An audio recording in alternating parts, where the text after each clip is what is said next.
Сәлем достар, қалайсыздар, қалай жағдайларыңыз? Сіздермен бір Кореяда тұратын біз Құлпынай.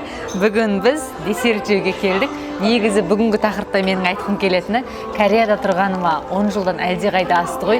Мен нағыз кәріс болып бара жатқаныма көзім жетіпті. Неге екен десеңіз, Дума мектепке барады ғой, ата-аналармен сөйлескен кезімізде менің шетел азамат екенін білмейді екен олар.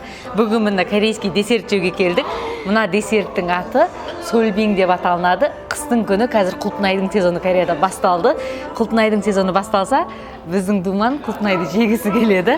Сондықтан бүгін осы жерге келіп отырып, сіздерге мынаны көріп отырып, есіме түсіп кетті. Сіздерге бейнежазба түсіруді жөн көрдім. Негізінде менің балам мектепке барған кезде жаңағыда ата-аналарымен ары-бері кездесіп қаламыз. Кездесіп қалған кезімізде әңгіме айтамыз ғой. Сол әңгіме айтқан кезімізде соңына шейін әңгіме айтып отырамыз да, кейін бір уақытта бір сенің атың кім деп сұрайды ғой. Сол кезде шетел азаматын айтып жатсам, ойбай, шетел азаматсыз ба не деп сөйтіп таңғалып сұрайтын кезі болады да. Біз байқаған жоқпыз, сіздің шетел азамат екеніңізді білмей қалдық деп айтады. Соншалықты менің әрине кәріс тілін жақсы білетін арасында мақтанып қояйыншы.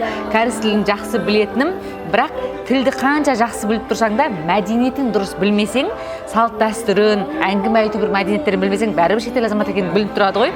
Өзіме қарап күліп жатырмын да, мен соншалықты бұлардың мәдениетіне де сіңіп алған ғой деймін.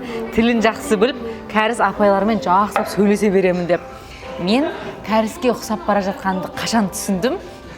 Бірнеше жағдайлардан. Ең бірінші тамақтан. Дәл осы тамақтың ішінде де суық жеуден. Қыстың күні салқын тамақ жеуден. Қазір, мысалға қазір -2 болып тұр, таңертең -6 болған. Қыс қарақыс болып тұр. Бірақ дәл осы қарақыста біз мынандай мороженое жеп отырмыз. Бұрын Қазақстанда мен мүмкін емес мынандай мороженое жеуім бар ғой. Кәдімгі мұз, бірақ өте дәмді. Думанда, жолдасында қыстың күні кәдімгідей жөтеліп жүрсе де, айс американ, жолдасым кофе ішпейді. Мен көбінесе айс американо жейтін. Одан бөлек балмұздақ бар ғой, мороженое. Қыстың күні үйге сатып алып келіп мороженое жейтін кездерде болады. Және мына Сольбинг деген десерт бар. Толығымен мұз. Осыны қыстың қақаған аязында да жей береді екенбіз. Мен егер қазақ болсам, Қазақстанда кезде бүйтіп қыстың күні мороженое жемейтін едім. Осы жаққа келгелі осы мороженое жеу маған кәдімгі әдетке айналыпты. Содан кейін өзімнің кәріс болып бара жатқаныма көзім жетті. Және де екінші, мен Кореяда жүріп кәріске айналып бара жатырмын ғой деген тағы біреуі, ол тамағында. Тамақтың ішінде де, неде десеңізші, шикі тамақтар жейтінде. Шикі тамақ деп түсінбей қалуларыңыз мүмкін. Шикі тамақ болғанда да балықтар бар ғой. Балықтар кәдімгі жүзіп жүрген балықтарды алып кеп бірден сойып, пісірмей жейтін, суши сияқтылардың, суши емес, кәдімгі балығы бар. Сондайларды қатты жақсы көремін. Хэ деп атайды, кәрісше хэ деп атайды. Және де сиырдың етінен піспеген юкке деген тамақ бар.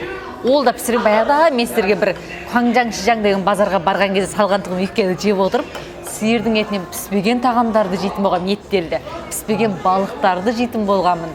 Және сушыларды көп жейтін болғанмын.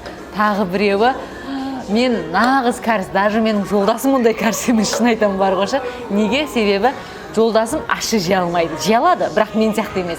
Мен қарапайым раменға қарағанда бульдак бокып, бульдак рамен дегендер бар ғой, прям ащы, солар жеген жақсы көремін. Қазір айтып отырып, мына жеріме сілекей, кәдімгі бульдактың сілекейлері жиналып кетті ғой. Соншалықты ащыны жеген жақсы көремін.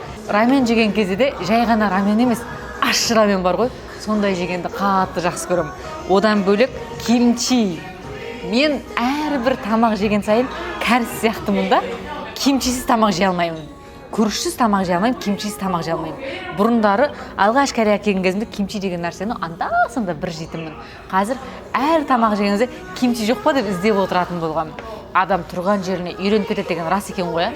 Кәдімгідей ащы рамен, ащы бульдак бокым, бульдак мён, қамырлар, шикі тағамдар, шикі еттер, шикі балықтар, кимчи, бұл мен үшін кәдімгі өмір деп айтайыншы. Соншалықты кәріс болып бара жатқаным сезіледі. Тағы біреуі, мен өзімді кәріс болып бара жатырмын деп сезгеннің біреуі, бет күтімі. Бұрындары әрине ол кезде жаста болдым шығар, бетімді оншалықты күтпеген екенмін. Бірақ осы жаққа келгеннен кейін атмосфера орта адамды өзгертеді ғой, бет күтіміне қатты мән беретін болғам. Ең бірінші келген кезде жазда күннің шақшыған ыстығында әйелдер бүйтіп зонтик ұстап жүрсе түсінбейтім, не ұстап жүр мыналар деген сияқты. Кейін осы 1-2 жыл болды өзім де ұстайтын болғам. Күннен қорғайтын зонтиктер бар ғой, соны ұстап алып жүргенмін, өйткені бетіме қарадақ түспесін деп. Одан бөлек жыл 12 ай тас жаусын, қар жаусын, жаңбыр жаусын, 365 күн бетіме SPF крем жағып жүреді екенмін. өткенде жолдасым айтып күліп жатырмын ғой, бетімді мен күткен жақсы көремін, түрлі тонерлер, түрлі эссенстер жаққан жақсы көремін да. Онша боянбаймын, бірақ уходты жақсы көремін. Жолдасым маған косметика керек деп айтсам, нағыз кәріс болыпсың ғой деп күліп жатыр да. Адам ортасына үйренеді екен деп. Корей сериалдары. Бұрындары мен сериалдар, басқалар, үнді сериалдар, түрік сериалдарын көп көретін едім, бірақ осы жаққа келгелі ешқандай аудармасыз корей сериалдарын көретін болғам. Кинолар, сериалдар аудармасыз. Құр көрмейсің, отырып бірге жылап, бірге күліп отырып, кәдімгі сериалды күтіп отырамын да. И сол маған мен кәріс болып бара жатыр екен ғой дегенді кәдімгідей кейде бір ойландырады екен. Тағы бір қызға айтайын, келесі менің кәріс болып бара жатқан себебім, мен нағыз кәріс емес, кәріс әйел болып бара жатырмын. Неге десеңіздерші, метро автобустарға мінемін ғой. Метро автобустарға мінген кезде біріншісі әрине кәрістер сияқты кезекке жақсы тұрамын. Бұрындары алдына кіргім келіп кетіп қалып, бірінші кіріп кеткенді ойлап тұратым, қазір ондай емес. Кезегім ба, кезегімді күтіп тұрамын. Екіншісі орын іздеп тұрамын. Қай жерде бос орын болады, кім бірінші тұрады. Бос орын болса бірінші барып отырып алуға тырысам. Жүгіріп жүру, тез жүру, шапшаңдық, осының барлығы менің қаныма сіңіп келе жатыр. Адам деген тұрған ортаңа үйренесің дейді ғой. Шынымен үйреніп бара жатқаным сезіледі. Тағы да әрине бірнешелері бар ғой.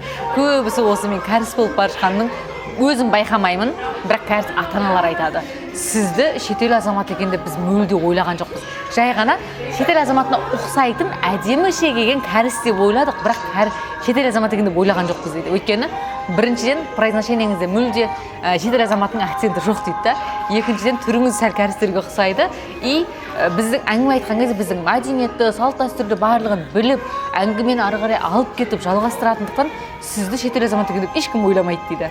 Одан бөлек ары бері ауруханаларға басқаға барған кезде бастықтармен сөйлесеміз, дәрігерлермен сөйлесеміз ғой, маған сіз точно қазақсыз ба деп сұрайтын кез болады. Өйткені кәрістер сияқты өздерінің салт-дәстүрлерімен, өзінің мәдениетімен әңгіме айтасың дейді да. Көріп жатырмын ғой, тұрған ортаңа, қоршаған ортаңа адам үйреніп кетеді екен деп. Әрине мен бір кәріс болып бара жатырмын деп ол мақтаныш емес, бұл менің бір қандай да бір ішімдегі өкінішім деп айтайын ба, немесе бір осындай да болады екен ғой деген сияқты. Мен кәріс болып бара жатырмын ба? Бір осындай сезім, осылай айтайыншы. Тағы біреуі кәрістің ішінде де кәріс әйелдер болып бара жатқаным, ол саунаға бару. Бізде сауна десең жаман естіледі ғой, моншаға бару. Моншаға барған кезде де жай моншаға бару емес, кәрістің әйелдері сияқты бүкіл заттарын жинап алып, моншаға барып, бет күтімім, терек күтімім, саунада 2-3 сағаттап отыру, олармен бірге әңгіме айту былай тұрсын, мен тұратын аудандағы бүкіл өсектерді естіп келу, мына жерде мынау жаңадан ашылыпты, мынау жабылыпты, бүкіл әңгіменің бәрін моншаға барып естимін. И аптасына 2 рет моншаға бармасам басым ауырады, кәдімгідей басым ауыратын болған. Осыны көріп отырып, мен кәріс әйелдері, кәрістерге ұқсап бара жатыр екенмін ғой деген сезім менде кәдімгідей болады. Білмеймін, бұл жақсы ма, жаман ба, бірақ бәрібір іште қазақ деген неміз бар қойшы. Елге барам ғой, Қазақстанға барған кезде қандай сезімде болам айтайын ба.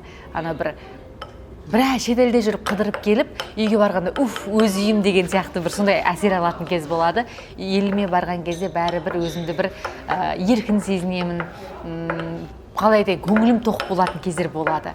Кейбіреу айтады, сен Корей азаматтығын алғасың ба, болды енді сен Корей азаматсың ба деп сұрап жатады. Жоқ, Корей азаматы емеспін. Оны жолдасым екеуміз алғаш үйленген кезде келісіп алғанбыз, азаматтығымды, тілімді, дінімді ауыстырмаймын, фамилиямды ауыстырмаймын деген сияқты онымен келісіп қойғанбыз. Бірақ бәрібір елге барған кезде өзімнің қазақ екенім есіме түсіп, өзімді бір еркін сезінетін кездер есте болады. Әрине адам тұрған жеріне үйренеді, үйренгені де жақсы. Үйреніп, сол елдің атмосферасын, сол елдің тілін, сол елдің мәдениетін үйренген, бірге өмір сүруге, ары қарай баламның болашағы бар деген сияқты білген жақсы. Сол елдің мәдениетін, салт-дәстүрін білген жақсы ғой. Бірақ кейде ойлаймын да, өстіп жүріп бір 20 жылдан кейін нағыз тілім қазақ тілі болғанымен ойым кәрісше болып кете ма деп ойлайтын кездер болады. Өйткені қазірдің өзінде кәдімгідей кәрісше ойлайтын кездерім әжептәуір болады. Кейде болады ғой, Қазақстанға барып демалып, төркініме барып демалып келген күннің өзінде де үйге келем ғой, өзінің үйіне, қазір Кореядағы өзім үйіме келген кезде, өз үйім өлең төсегім деп демалатын кез болады.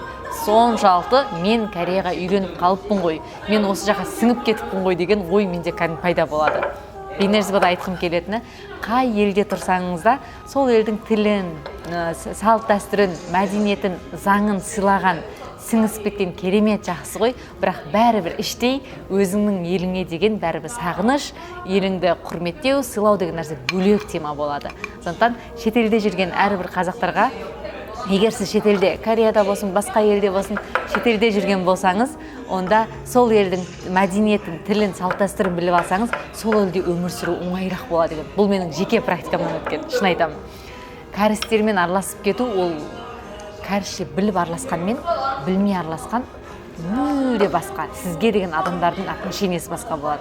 Сондықтан бүгінгі бейнежазбада Құлтынай кәріс болып бара жатыр. Осындай тақырыпты айтқым келді.